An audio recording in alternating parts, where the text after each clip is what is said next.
நீங்கள் பார்த்து கொண்டிருப்பது உங்கள் ஜாஷ்வா டிவி. சகல ஜனங்களுக்கும் நற்செய்தி.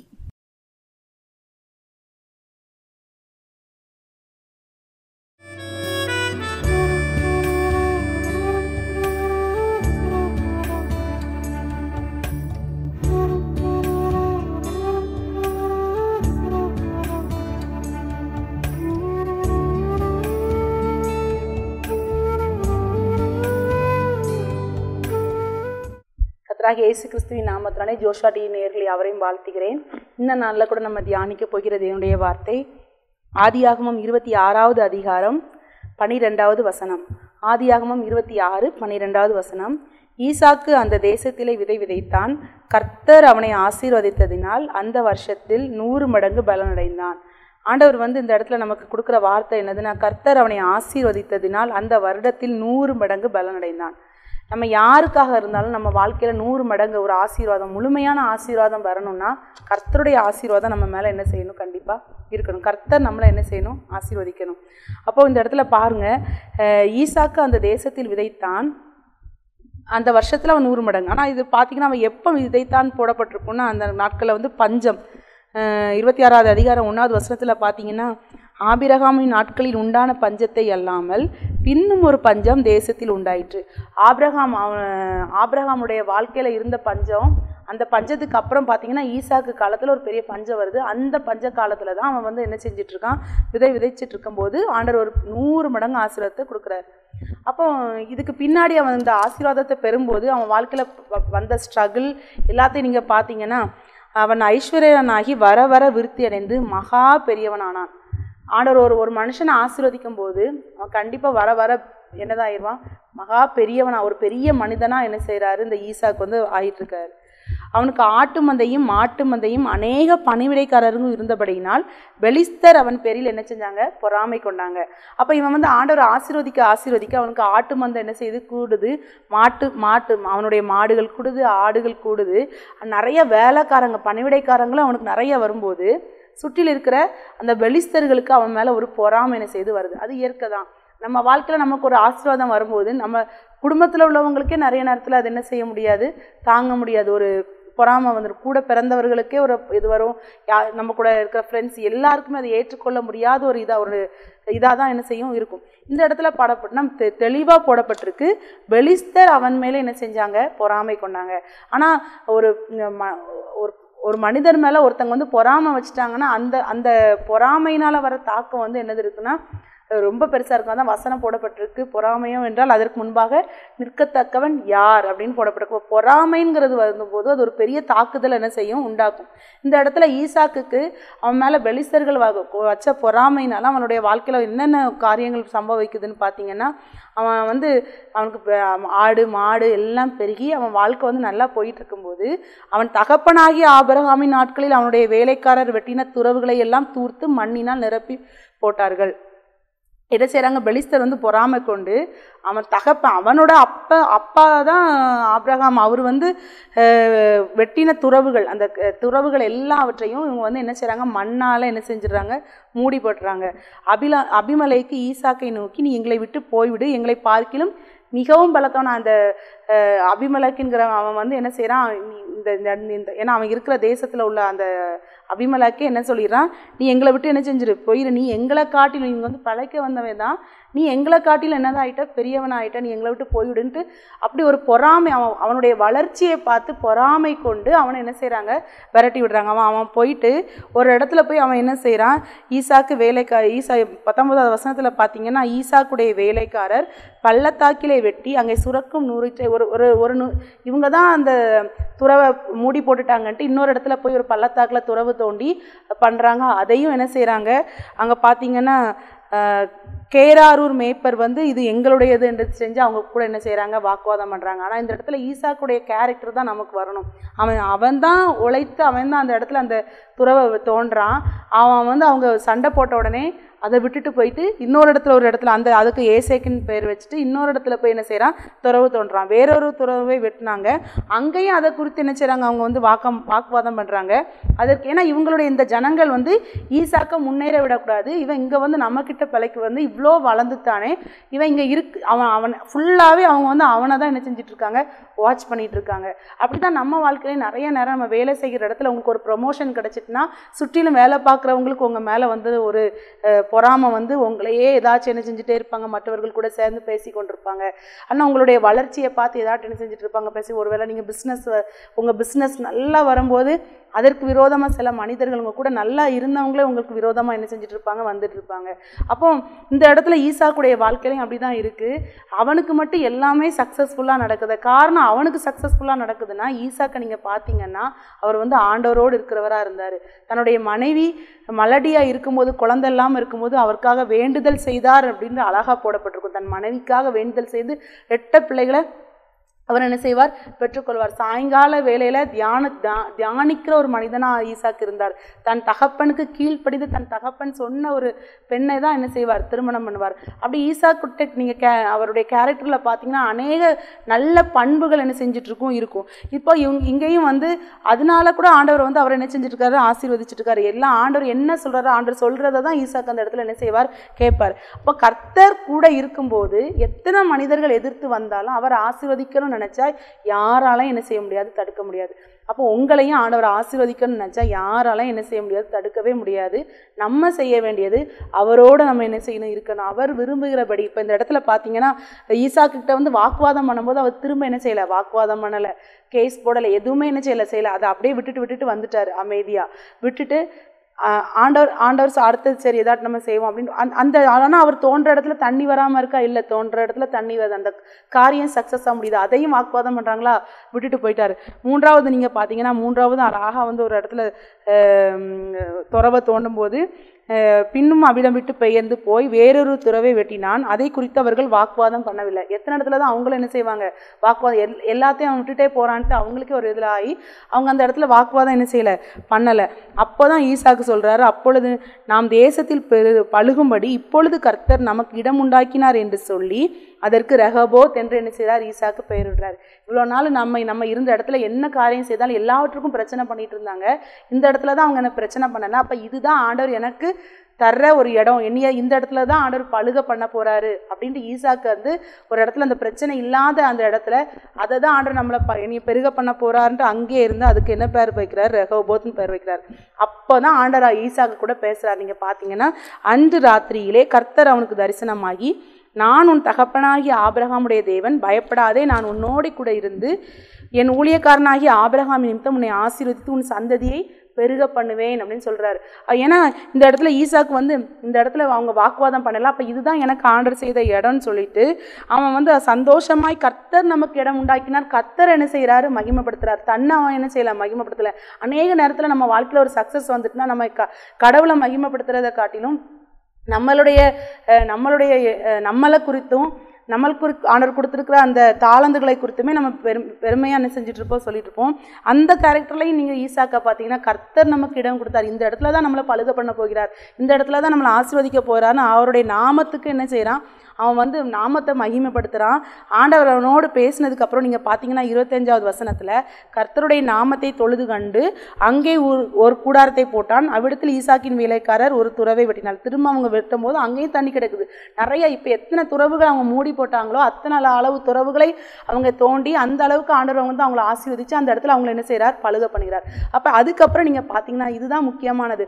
பொறாமை கொண்டு அவனை வந்து விரட்டின அபிமலேக்கு யாரெல்லாம் அவன்கிட்ட வந்து கேராரில் இருக்கும்போது யாரெல்லாம் வந்து சண்டை போட்டாங்களோ அவங்க எல்லாருமே திரும்பியும் ஆபிரகாம் இந்த ஈசாக்கை என்ன செஞ்சுட்டு இருக்காங்க, வாட்ச் பண்ணிகிட்டே இருக்காங்க. ஏன்னா இவன் மட்டும் அப்போ கண்டிப்பாக இவன் விதைக்கும் போது அவங்களும் அந்த இடத்துல அவங்களுடைய வயலில் நிலத்தில் விதைச்சிருப்பாங்க, அவங்களுக்கு அந்த அளவு பலன் வந்திருக்காது. இவனுக்கு மட்டும் 100 மடங்கு பலன் என்ன செஞ்சிருக்கு, கிடைச்சிருக்கு. இவன் என்ன செஞ்சாலும் சக்ஸஸ்ஃபுல்லாக இருக்குன்னா அவனை வந்து என்ன செஞ்சாங்க, ஒருவேளை இவன் வந்து நமக்கு மேலே வளர்ந்துடக்கூடாதுங்கிறதுல தான் அவனை விரட்டி விட்டாங்க. ஆனால் தேவன் வந்து அவன் எங்கே போனானோ அங்கே இருந்து அவனை ஆண்டவர் என்ன செய்தார், ஈசாக்கை வந்து என்ன செஞ்சார், ஆசீர்வதிச்சார்.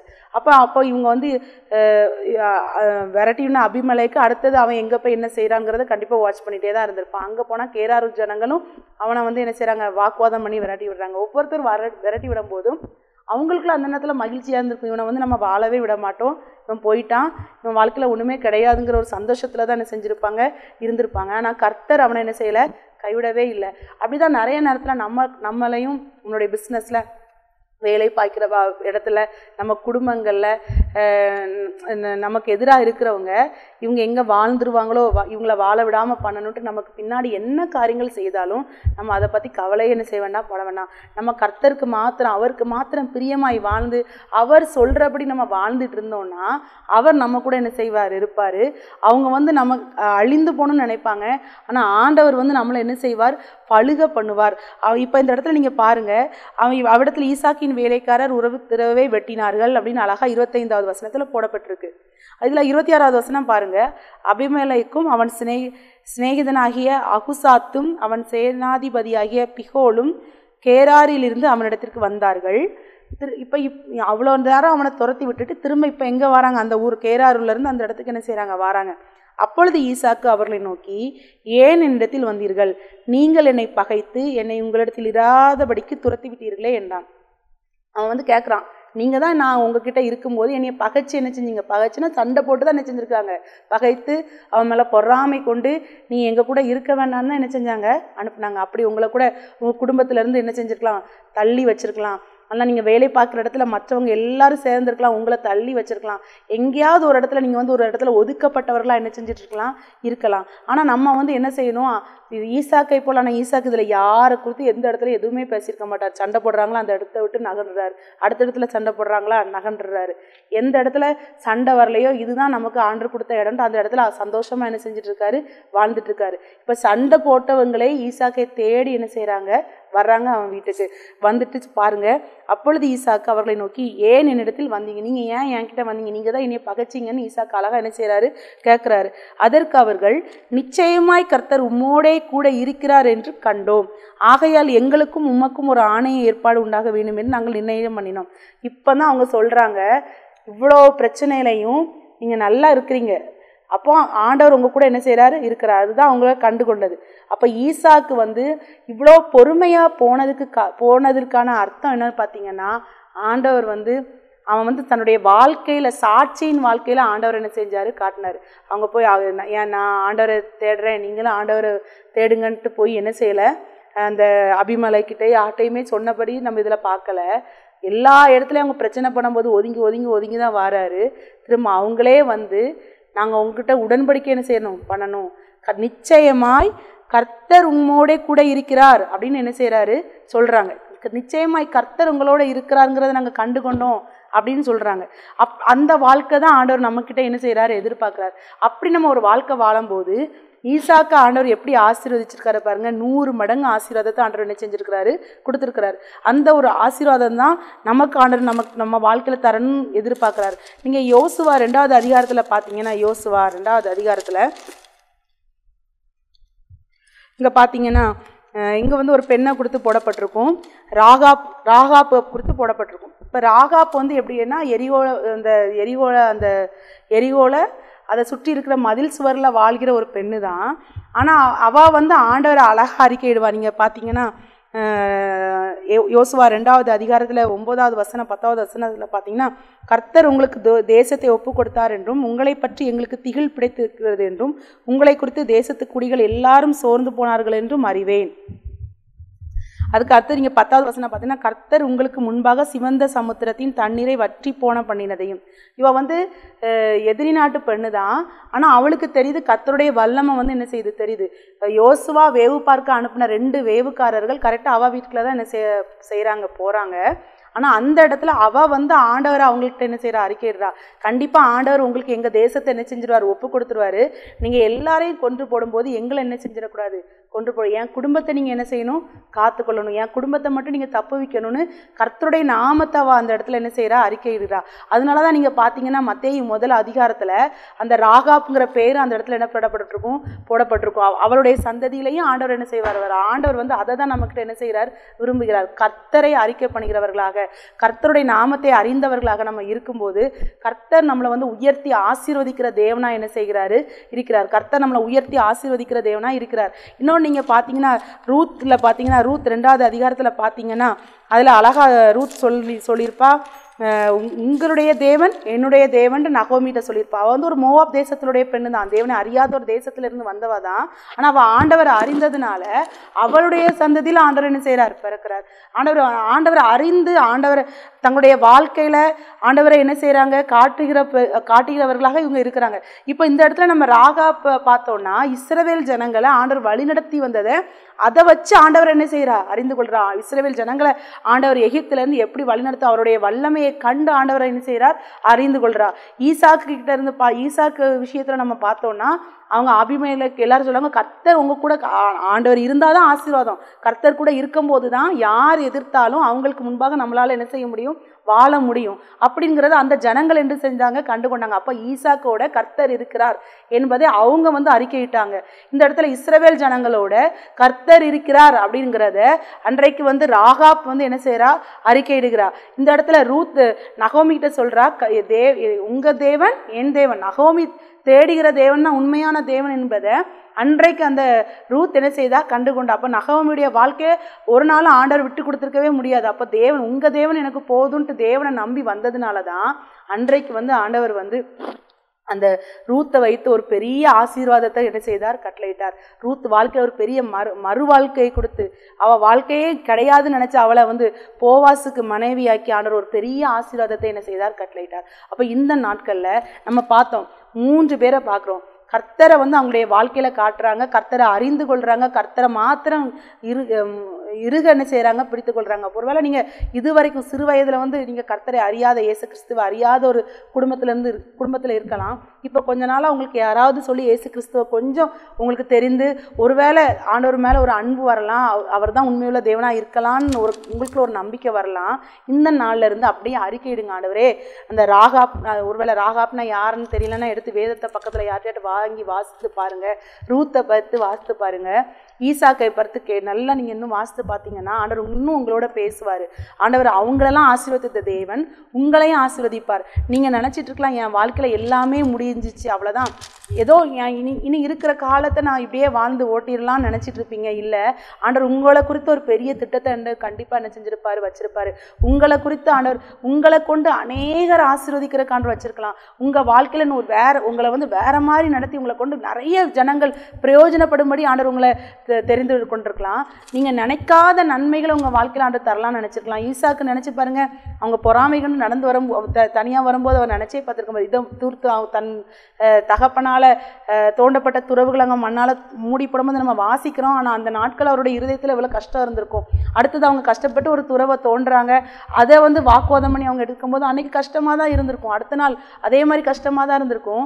ஆனா ஆண்டவர் வந்து அவங்கள பழுகி பெருக பண்ணும்போதும் 100 மடங்கு அந்த ஆசீர்வாதத்தை பெறும்போதும் திரும்ப தங்களை பகைத்தவர்களே வந்து அவங்கள தேடி வந்து நான் அவங்க கூட உடன்படிக்கை பண்ணிக்கிறேன்னு பண்ணும்போது ஈசாக்குடைய இருதயத்துல ஒரு பெரிய சந்தோஷம் இருந்திருக்கும். அதே போலதான் ராகாப்புக்கும் எத்தனையோ ஜனங்கள் அந்த இடத்துல அந்த எரியோ இதுல வீட்டுல இருந்திருப்பாங்க. ஆனா ஆண்டவர் வந்து ராகாப்புடைய இருதயத்துல ராகாப்புக்கு வந்து ஆண்டவரை குறித்த ஒரு பயம் இருக்கு, ஆண்டவர் மேல ஒரு நம்பிக்கை இருக்கு. கடவுள் தான், கர்த்தர் தான் பெரிய தேவன், இயேசு கிறிஸ்து தான் பெரிய தேவன் ராகாப் அறிந்ததை கர்த்தருக்கு தெரிந்ததுனாலதான் அந்த 2 வேவுக்காரர்களை கரெக்டா ராகாப் வீட்டுக்குள்ள ஆண்டவர் என்ன செய்யறாரு, கொண்டு வரார். அப்ப இந்த நாள்ல உங்களை தேடி இந்த வார்த்தை வருதுன்னா நீங்க ஆண்டவர் மேல நம்பிக்கை வச்சிருக்கிறது ஆண்டவருக்கு தெரியுது. அப்போ உங்களையும் ஆண்டவர் ஆசீர்வதிக்கிறதுக்கு என்ன செய்யறார், விரும்புகிறார். அதே போலதான் நகோமிக்கு மருமகள், அது எல்லாமே ஆண்டவருடைய திட்டமா தான் இருக்கும். ரூத்துக்கு வந்து தேவன் மேல ஒரு அன்பு இருக்குங்கிறது கண்டிப்பா ஆண்டவர் அறிந்ததுனாலதான் நகோமி மூலமா ஆண்டவர் அங்க பெத்லெஹேமுக்கு திரும்ப என்ன செய்யறார், கொண்டு வருகிறார். அந்த சந்ததியில தான் இயேசு கிறிஸ்து என்ன செய்யறார், பிறக்கிறார். நம்மளுடைய இருதயத்தை அறிந்திருக்கிற தேவன் இந்த நாள்ல இதை பார்க்கிற உங்களுடைய இருதயத்தை ஆண்டவர் அறிந்திருக்கிறாரு.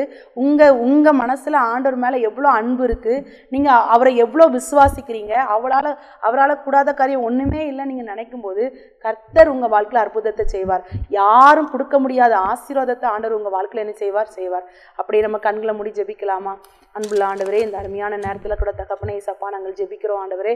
ஏசப்பா இந்த நேரத்தில் ஏசப்பா இந்த வார்த்தையை கேட்கிற ஒவ்வொரு பிள்ளைகள் ஆண்டவரே, உங்களுடைய இருதயத்தில் ஒருவேளை ஏசப்பா உங்களை ஏற்றுக்கொண்டிருக்கலாம், ஆனால் அவங்களால வெளியே சொல்ல முடியாத ஒரு சுச்சுவேஷனில் இருக்கலாம் ஏசப்பா. அந்த பிள்ளைகளை ஆண்டவரே, ராகாப்பை ஆசீர்வதித்த தேவன், ரூத்தை ஆசீர்வதித்த தேவன், இந்த பிள்ளைகளை ஆசீர்வதித்து உங்களுக்கு என்று எடுத்து பயன்படுத்தும்படியாக நான் ஜெபிக்கிறேன் ஏசப்பா.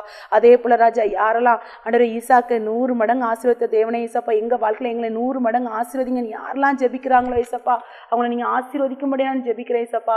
ஒவ்வொருத்தரையும் நீங்கள் ஆசீர்வதிக்கும்படியாக ஜெபிக்கிறேன் ஏசப்பா. அவங்க வாழ்க்கையில் ஏசப்பா என்னென்ன காரியங்களில் ஒருவேளை பொறாமை உள்ள மனிதர்கள் மத்தியில் வாழ்ந்து கொண்டிருக்கலாம் ஏசப்பா, ஆண்டவரே அவங்களுக்கு நீங்கள் பாதுகாப்பை கொடுக்கும்படியாக ஜெபிக்கிறேன். என்னென்ன காரியங்களுக்காக ஜெபிக்கிறாங்களோ ஆண்டவரே, என் வாழ்க்கையில் பொறாமை நிமித்தமாக எத்தனையோ நன்மையை நான் இழந்துட்டேன் ஏசப்பா, இனிமேல் என் வாழ்க்கையில் நன்மையை தாங்கன்னு யாரெல்லாம் ஜெபிக்கிறாங்களோ, ஒருவேளை எனக்கு வேலையில் ப்ரமோஷன் தாங்க, என் பிள்ளைக்கு வேலையில் ப்ரமோஷன் கொடுங்க, எனக்கு நல்ல படிப்பை தாங்க, என்னென்ன காரியங்களுக்காக பிள்ளைகள் ஜெபிக்கிறாங்களோ ஆண்டவரே, எல்லா காரியங்களையும் நீங்கள் கொடுங்க ஆண்டவரே. ஒருவேளை எங்கள் பொறாமையினால என் பிஸ்னஸை நிறையா இது பண்ணுறாங்கன்னு யாரெல்லாம் ஜெபிக்கிறாங்களோ, அவங்களுக்கு நீங்கள் அந்த பொறாமையிலேருந்து விடுதலையை கொடுத்து தகப்பனே, அவங்க கண்களுக்கு முன்பாக நீங்கள் ஆசீர்வதித்து உயர்த்தும்படியாக நான் ஜெபிக்கிறேன்.